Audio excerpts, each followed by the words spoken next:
Bismillah walhamdulillah wassalatu wassalam ala rasulillah wa ala alihi wa sahbihi wa man wala. I just thought we'd spend 15 minutes just to show you some of the videos. Now, the videos that I have, my videos are not displaying on the screen. They work on here, but they don't display on this back screen. But I have some of the videos of Sheikh Adil, and those are working fine. So we can show you Sheikh's videos, inshallah. And in the end of the day, the videos are a bonus. And the main thing is that we've learned the right information. And I will try to put my videos, if I can put my videos online, I will try to put them online, inshallah, for people to look at. Bi-idhnillahi ta'ala. Okay, this is working now, right? Brilliant. So the first video we're going to show you, let's just start at the very top. Let's start with this video here. What you can see there is a sewer. It's a public sewer, and you can see that the people are fishing around inside of it because they got a phone call to tell them that there is something inside of the sewer, like that there is some magic inside of the sewer. So they start digging around and they start trying to fish it out. But in the end, they can't do it. They can't dig it around, they can't fish it out. So what they do in the end is that they actually climb into it. And you're going to see what they bring out. I will just forward it to the bit so you can see, inshallah, what they bring out. Can you see? They bring out copies of the Quran. And what they have to do with that, if you're interested about how they clean it up, what they do, they wash it in clean water until there is no more dirt on it. And then they perfume each page. They go page by page and they put perfume on it. So you can see they got a phone call to tell them that there is some magic that has been hidden in this place, and you can see what the magicians had done. They had covered the Quran or put the Quran into a public sewer. Subhanallah. We told you about the sea and the land and all these different, the water magic and the different types of magic. Now you're going to see, Insha'Allah ta'ala, you're going to see, bi'idhnillahi al-kareem, this one is the inside, if I'm not mistaken, it's inside of a grave, or it's inside of a cave. The Sheikh's got one inside of a grave and the other one inside of a cave. The new videos I have are in high definition, but these ones are old ones. But you can see the kind of thing. What's the Sheikh bringing out? He's bringing out like a package.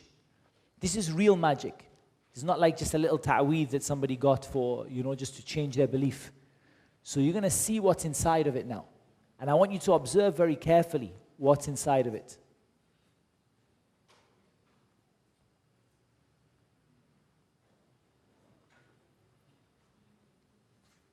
We just go to the bit where Sheikh's going to take out what's inside of it. Okay.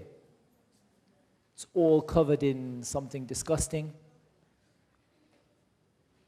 There is a tissue, there is a child's diaper or nappy, there is a bitter lemon, I think there ends up being a sanitary towel in there, there are some lemons, there is the skull of the bird's head in there, and the pins. You see the pins that are jammed into the lemon. Why is the bird's head in there? There's a sacrifice to other than Allah, and it's all smeared in blood. This animal was sacrificed to other than Allah subhanahu wa ta'ala. And the lemon symbolizes bitterness, and usually I think it's a bitter woman. And they're going to pull out of the lemon or whatever these pins. They have some things with amulets and things written on it, and it's all in together. So 1, count the pins. 7. So what was this done for?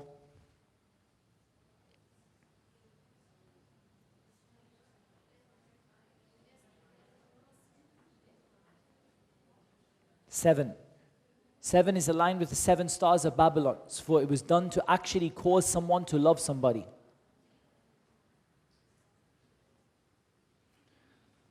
And in the end, I don't know if the Sheikh's going to show some more. So he's counting the pins. I believe it was done to make someone love someone. But when we say love someone, it doesn't mean like something good happened out of it. And it would be to break up a marriage and bring the person to someone else or something like that. And the Sheikh explained, and I think in other videos I've explained it in more details. Okay. Just to show you another example, we've covered the earth, and now we're going to see the example of the... Okay, this one was an example of what one of the magicians does, just to show you like the way that they would learn. We used to show you this before, and this one was definitely working before, so let's see where it's gone. I think it's this one. Let's bring it back. Okay, so what can you see? See a circle of stones? You can see the different candles. How many candles?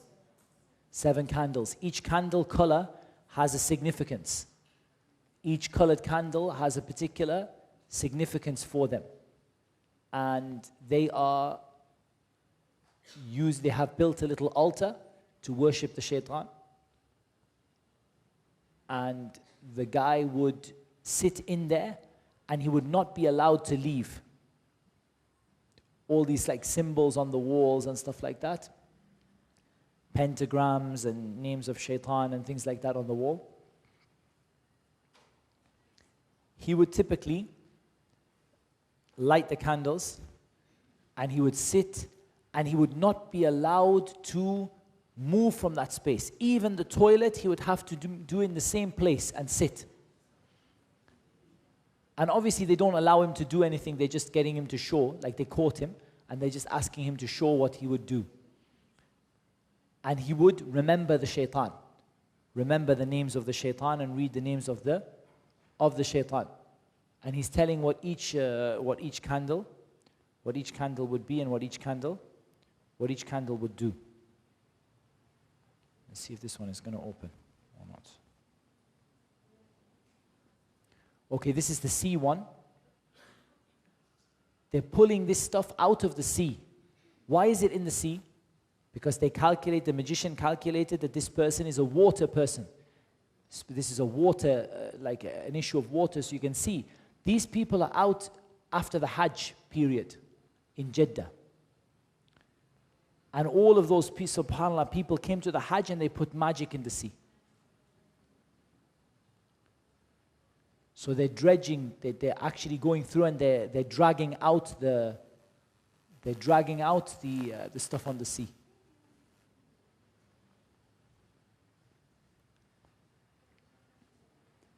And inside, you're going to find a lot of different ta'aweez. I'm going to see if I can show you one quickly. Okay, you can see this. This doesn't look nice. There's a box. Inside of it, there's some soil that has been, maybe some mud, and certain things have been put inside of it. You can see this is like some sort of book. Can you see that? It's difficult to see because the videos are not in, these are old videos and they're a little bit difficult to see.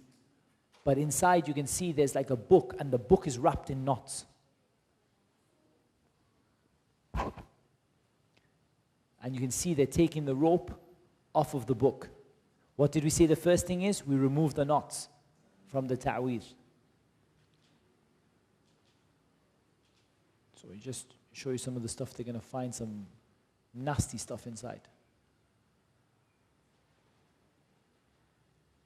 And like, I would not advise you guys to be doing this without gloves and just with a knife in your hand and just, chopping away. Really, you should have gloves on and stuff like that. And you can see the actual ta'weez is there. It's been put inside of it. You can see that paper. That paper is one of the ta'weez that we saw on the pictures, like one of the ones we saw on the pictures. So it's got all the symbols on and the names of the shaitan and the numbers and all of that stuff.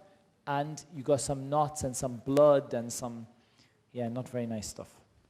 This one is a very strange one.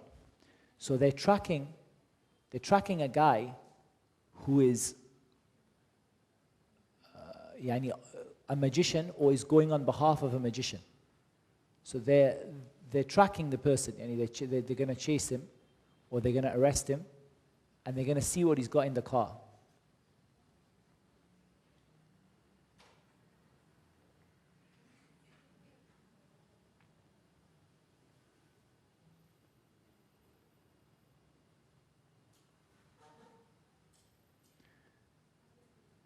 So they're going to bring this person out, they're going to see what he's got in the car.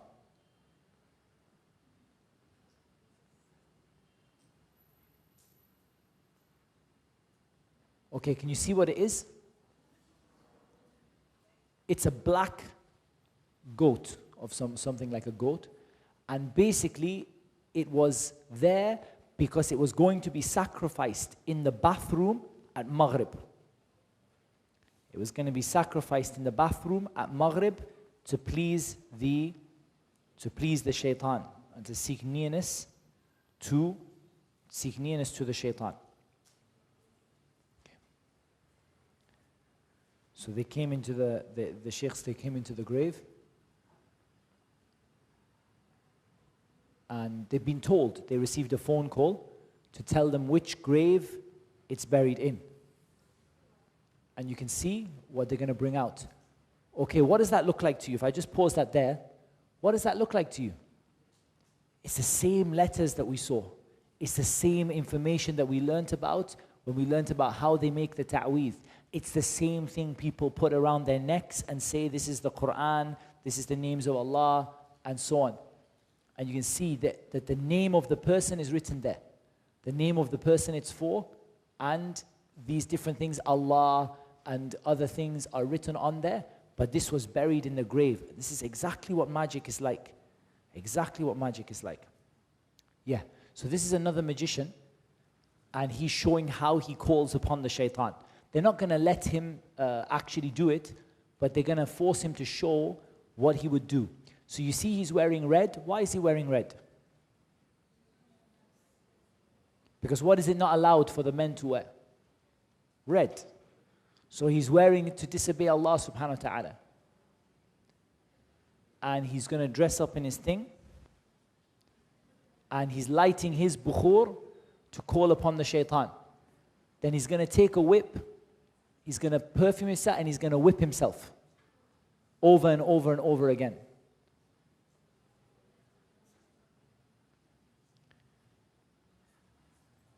So he would whip himself.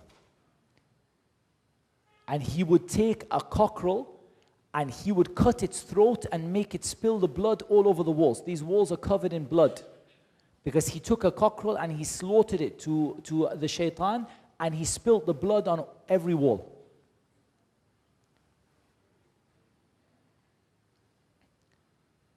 And then what he would do to conclude, and they're not going to allow him to do it, they're going to stop him before he does it, but he would make sajda to the shaitan. He would make sujood to the shaitan, and then when he did that, the shaitan would appear before him, and the shaitan would perform some of the actions that he asked them to perform. But as we said, in the end, what's going to happen is the shaitan is not going to be content with that. He has to bring other people. He has to bring new people to do the same thing. We show you one about the sheikhs opening some stuff up. This one has. Okay, so we just try and show you this from the beginning.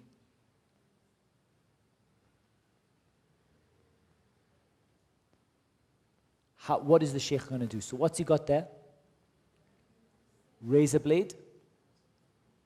And what's he going to do? The knots. He's going to cut the knots open. And he's going to go knot by knot. Make sure the knot is cut open. All the time they're reciting the Quran. But you don't recite the Quran over like impure substances. So if you find blood or urine or stool, you stop reciting the Quran until you cleaned it. Because it's not right to recite the Quran over that stuff.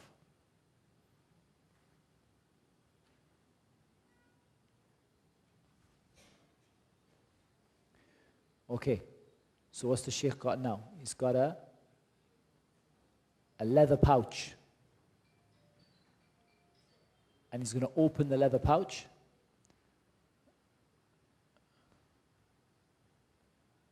I have videos of me doing this on YouTube which are better quality as well. But the Sheikh's got more varied stuff because I don't record all the videos. I just have a couple of opening it up.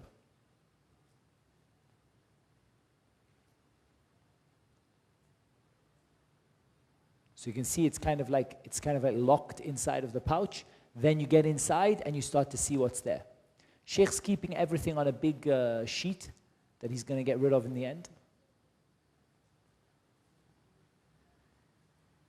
Okay, what's inside of here? Okay. Don't do that with a knife like that.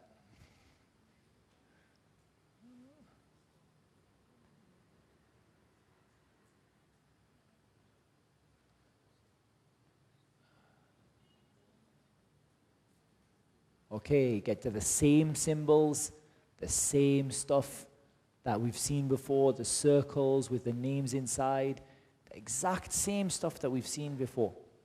Let's forward it. Have a look at what's in this one.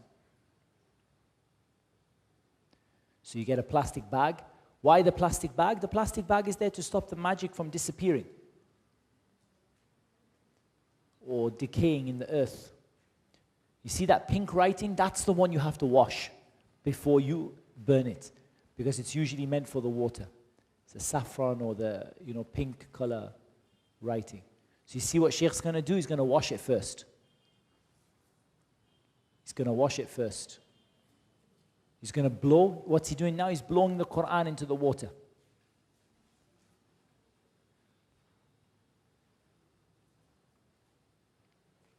And you're going to see he's going to rub the writing off till the writing dissolves in the water. The water, you can't just throw it down the drain. You have to dispose of it. You have to dispose of it in a place where people don't go so that it doesn't harm the people. And you see in there, this is to burn. So this is one of the ones to burn because you can see the incense is in there. Wash it as well. The burn and the water ones we wash. And look how he's going to rub the words off using the water till the words are completely gone. And then he's going to dry the pieces out and burn them after that. Okay. More knots and razor blades. The reason we use a razor blade on the knot is these knots are so small that you can't easily open them. So we just cut them in half. Okay, that's given us a little bit of an idea, and we'll try and link it to you when we give you the notes to some a little bit better quality ones of the video, but for some reason the high quality ones I have did not want to display on the TV behind, so we suffice ourselves with that, Insha'Allah ta'ala. Okay, we have now an hour approximately in which we need to finish the questions, and then we can have our demo, our Ruqya demo, Insha'Allah ta'ala. So we need to go through these questions. I'm going to take them in the order they've been given to me. So these ones, if you keep them the next set aside, if we have time for them, we will do them, inshallah. Okay.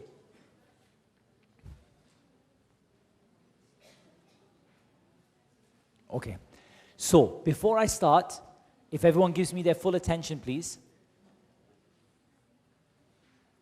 What I'm going to do, inshallah ta'ala, is I'm going to answer them quite quickly, because otherwise we will not get through everybody's question. So we want to answer them quickly. Okay.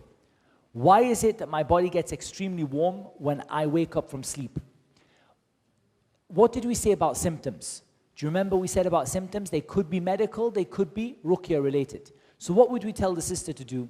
We would tell her, start the Ruqya program and go to the doctor. If the doctor doesn't find anything, see if it reacts to the Ruqya, and then from there we can make a diagnosis. But we're not going to say that there's a jinn problem until we start the process. First we're going to say, yes, start the Ruqya, put the oil, put the water, do the 7-day program. Does it get better? Does it get less?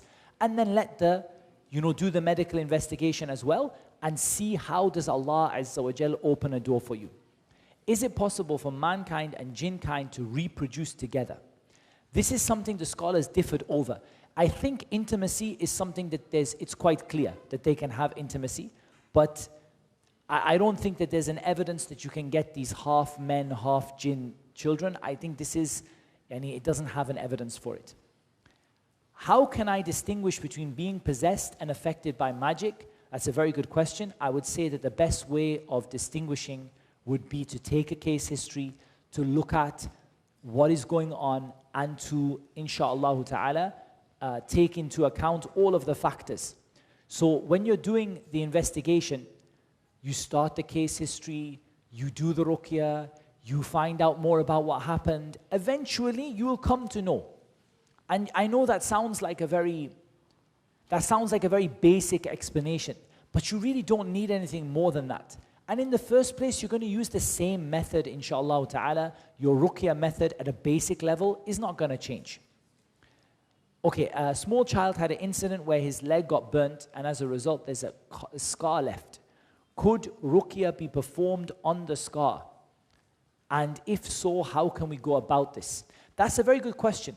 I think ruqya can be performed, but I don't know how to do it. I would suggest trying ruqya water and ruqya oil to start with, and experiment. And when you find out what works, Insha'Allah ta'ala, let us know so that we can advise it for other people.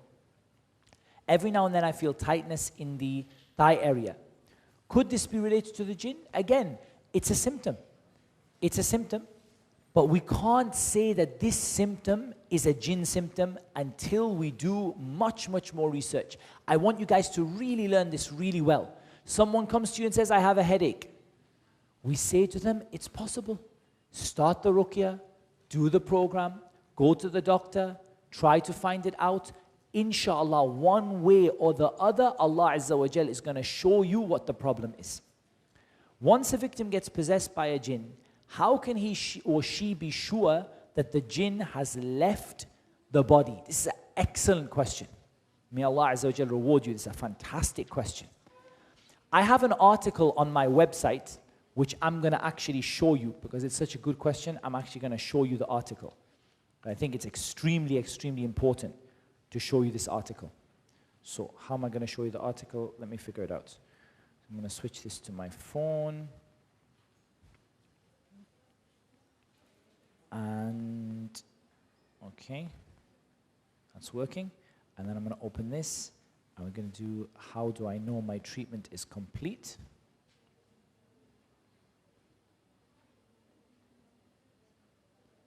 Okay, good.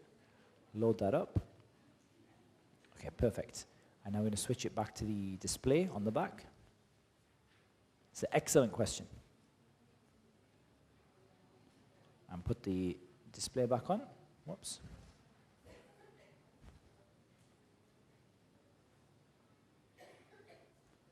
Good. Okay. How do I know that my treatment is complete? My answer. In my opinion, ruqya is only judged as having been completely successful when the person experiences no further symptoms and has been blessed with complete relief from the problem they were suffering from. This usually happens in phases, meaning it's usually not like possessed, not possessed. It's a slow process of getting better, and certain things happen. And in some ways, the latter stages of treatment is one of the most important times for ruqya, and one of the times that people make the most mistakes.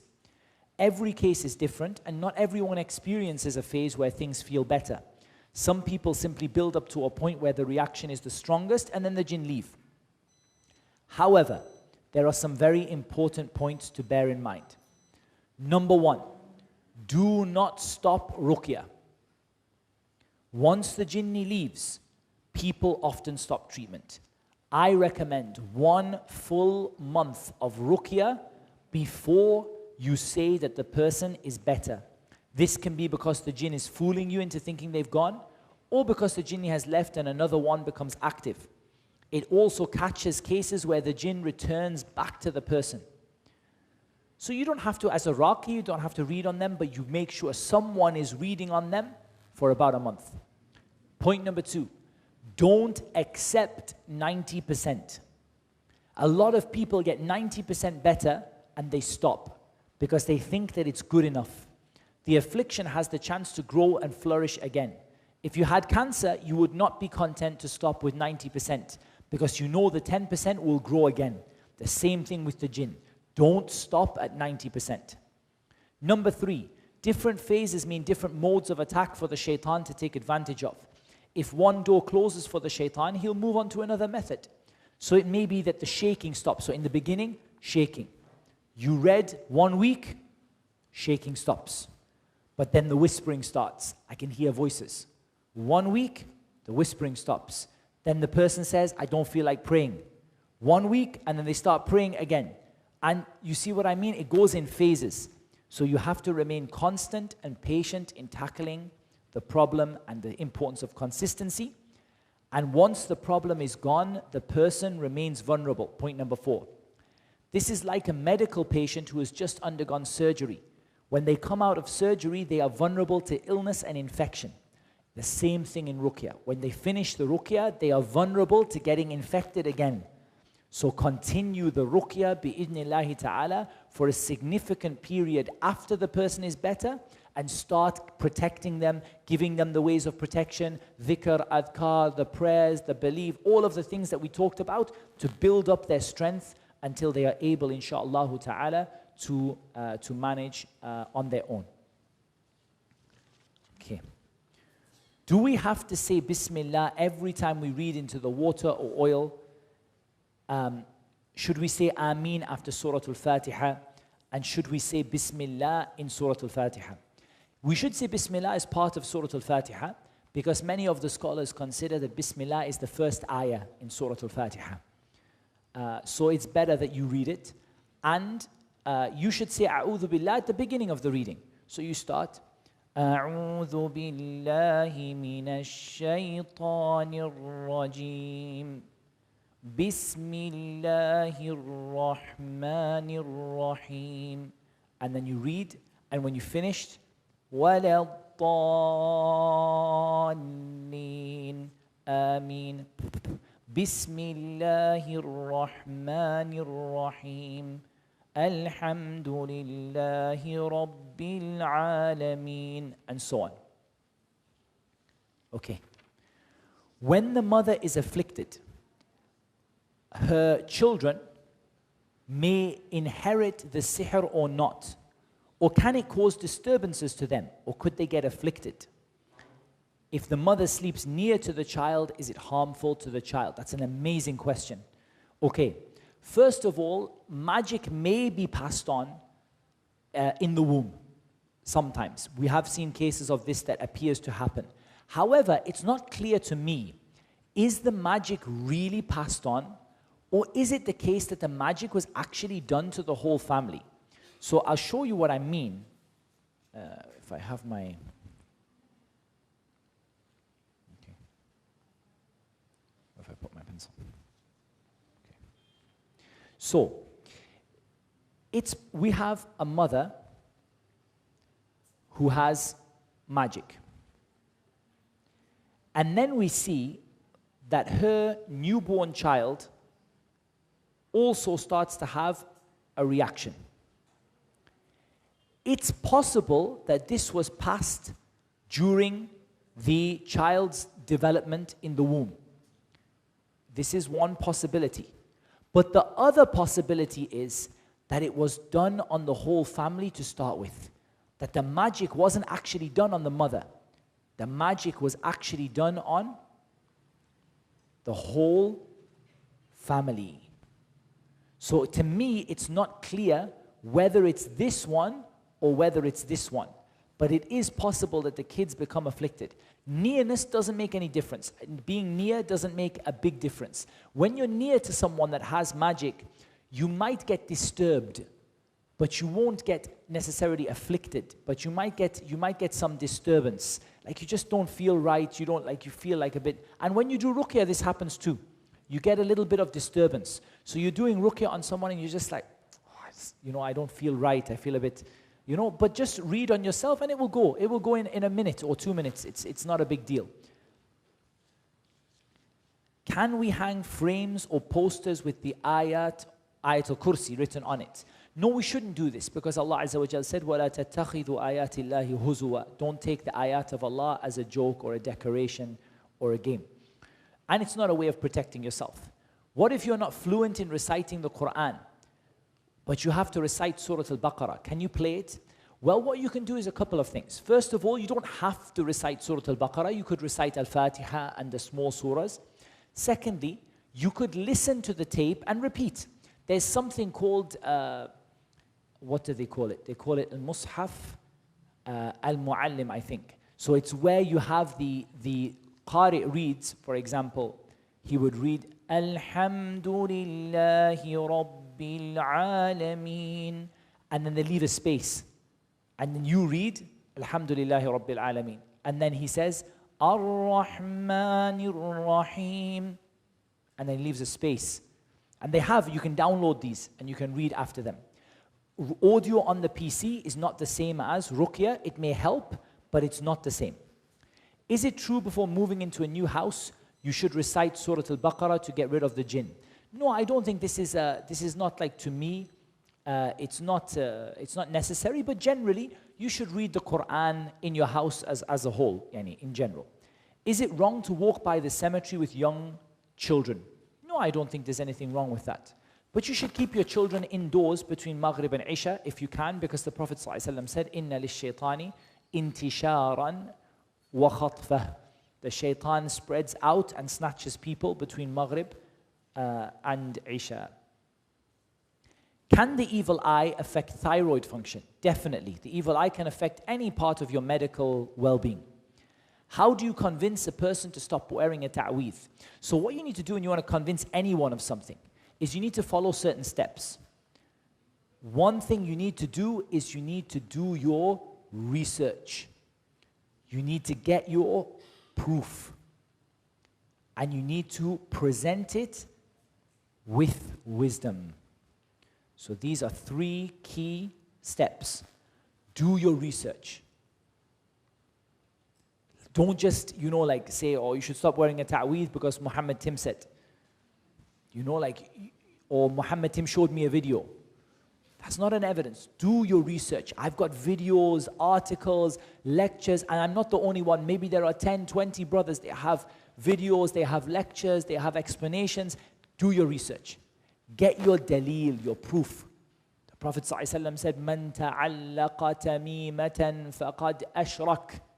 Whoever hangs a ta'weez has committed shirk, has made a partner with Allah. And the Prophet ﷺ said, "Man ta'allaqa tamimatan fala atamma Allahu lah." Whoever hangs an amulet, may Allah never give him what he wants from it. And so on. And he said, "Man ta'allaqa tamimatan wukila ilayh." Whoever hangs an amulet will be entrusted to it. So one you can find in different places. You could, for example, have a look at articles online, or you could just get a copy of Kitab al-Tawheed, for example, and look at the chapter on amulets. There's a lot of evidence in there as well, Insha'Allah ta'ala. And present it with wisdom. Present it with wisdom. You can't just say to somebody, you know what it is? And I found it in Kitab al-Tawheed. They're going to say, see, I knew you're one of those people. You read that book, Kitab al-Tawheed, you see you've been brainwashed by these people into thinking that these ta'weez are evil. Don't you know the Sahaba used to have ta'weez? All of this is answered on my website. I have a nice refutation article from those people who say that the Sahaba used to wear ta'weez. And you can go through it, Insha'Allah ta'ala, and there are some proofs in there. But present with wisdom. With wisdom. Very important. Okay. If you're experiencing sleep paralysis and you see a shadow every other night, could this be sihr? The key word is this word. Could. Could. I would suggest that if you are seeing shadows and you are experiencing sleep paralysis, this is almost certainly related to the jinn. Because we have 2 factors now. Number 1, we have the factor of we're seeing things, we are seeing things that we shouldn't normally be able to see. So we're seeing paranormal sort of activity. And the second thing is sleep paralysis. So we have two evidences now. If it was one of them on its own, we could say maybe, maybe not. But now we have two. Maybe if you spoke to the person would have 3 or 4 or 5 or 6. So now we start to say, yeah, it needs Ruqya treatment. The same treatment I've described to you. You can take the video, the simple guide video. You can do the 7-day program. You can take the simple guide video. You can follow it for yourself. You don't need to go to Iraqi. And inshallah, within the family, you can follow it. Or one of your friends who has come to the class today can help you with it, inshallah ta'ala. As you treat, you will get more knowledge. See, the initial treatment, you don't know very much. So what happens with your knowledge of what's going on is your knowledge increases over time. Your knowledge about what's happening over time, it gets more. So in the beginning here, you don't know what's going on, but you think something's wrong because there's sleep paralysis and the people are seeing some paranormal visions. Okay, when we start doing more ruqya, we end up here. We think, yeah, we are seeing more signs of magic coming out. It seems like it's not a jinn issue. It might be a magic issue. And then here, and then here. As we get towards the end of the treatment here, we have a lot more knowledge about what is going on and what is actually happening. What should we do if we hear voices at home and things moving on their own? The best advice I have for you is 3 things. Number 1, I'm going to put it this way. I'm going to say purify your home. Purify your home. What I mean is get rid of the haram and bring the halal, bring the wajib, bring the fard, bring the sunnah, but get rid of the haram. Number 2, Surah Al-Baqarah in the home. And generally, and the Quran in general, in the home. Reading. And number 3, this is one of the most important ones. This is my number 1 advice for people who have problems in the home. This on its own solves the problem, usually. Don't be scared. One of the things that I actually did recently is I got a call that someone was having these things moving around and switching the taps and closing the doors.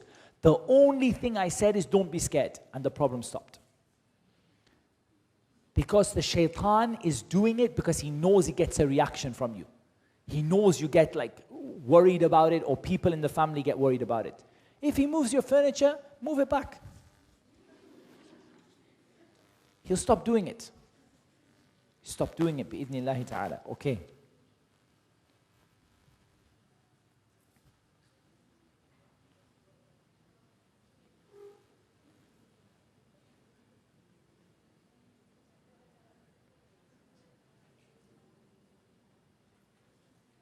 Okay. I'm going to deal with this one, inshallah ta'ala, later. It's a little bit more complicated. Okay. Can we read the ayat of shifa near a person or child who is having a general sickness? Of course you can. If a woman is afflicted with jinn possession and she's doing everything she can, she's learning the Quran and she's doing many good deeds, but the husband is lacking, missing fajr, delaying prayers, will it prevent the shifa for the woman? That's a good question. The reality is that that's a difficult question to answer. It doesn't help, but it's also not her fault. She needs to do her best to encourage him, not to fight with him. Don't fight with him and say, you're the reason why I'm not getting shifa, and it's all your fault, and this is why I told you that you're just helping the shaitan, and this is not good. Instead, help him to be better. Perhaps Allah is giving this sickness for the wisdom of the husband becoming a better Muslim. When I'm on the verge of wakefulness from the sleep, the jinn often takes over and causes disturbances. How do you get rid of this? It's true, that is a time when a lot of people get that problem. The olive oil might help. There's a couple of things might help. The olive oil may help before you go to sleep. And likewise, if it's a deep sleep, not in the naps, if it's a deep sleep, then possibly try doing a ruqya bath. I've got the instruction on my website for that. before going to sleep. But this one is not so much because it's more, you try the olive oil, inshallah. But if you're just napping, like, for example, you're just like, you're normally talking, just like napping like that, it needs more ruqya. Is there benefit to listening to ruqya audio from a headset? There's a benefit, but it's not like ruqya. Okay, and the intense fear of death because of, and panic attacks. How do you get rid of this? Ayat of Sakina would be a good place to start. The ayat of Sakina and study, gain knowledge. The more knowledge you gain, and the ayat of Sakina, Insha'Allah ta'ala,